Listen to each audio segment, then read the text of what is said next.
আসসালামু আলাইকুম, বিসমিল্লাহির রহমানির রহিম। এস আলমের গাড়ি ব্যবহার, দুঃখ প্রকাশ করলেন সালাউদ্দিন।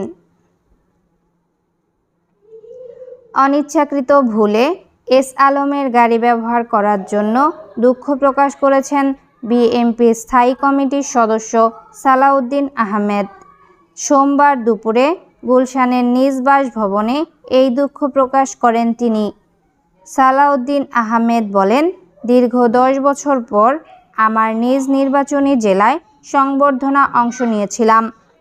আমি বিমানবন্দর থেকে নেমে কোনো গাড়িতে করে যাব সেটা তো আমি ঠিক করতে পারি নাই।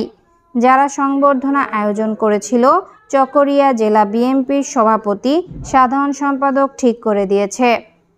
তিনি বলেন, বিমানবন্দরে নামার পর আমাদের নেতাকর্মীরা বলেছে এই গাড়িতে ওঠেন।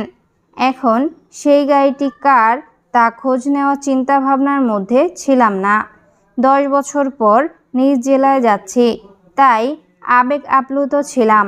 মনের মধ্যে বাসনা ছিল কখন মা বাবার কবর জিয়ারত করব।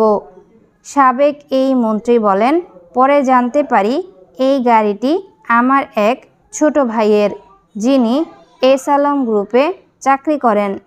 তিনি কোম্পানির বিভিন্ন জমির বিষয়গুলো দেখে থাকেন, এই জন্য তাকে গাড়ি চালানোর জন্য দিয়েছে।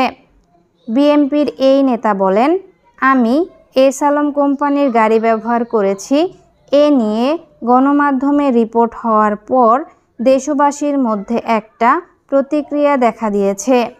আমি যদি অনিচ্ছাকৃতভাবে দেশবাসী ও কারো মনে কোনো কষ্ট দিয়ে থাকি, তার জন্য দুঃখ প্রকাশ ও ক্ষমা চাইছি।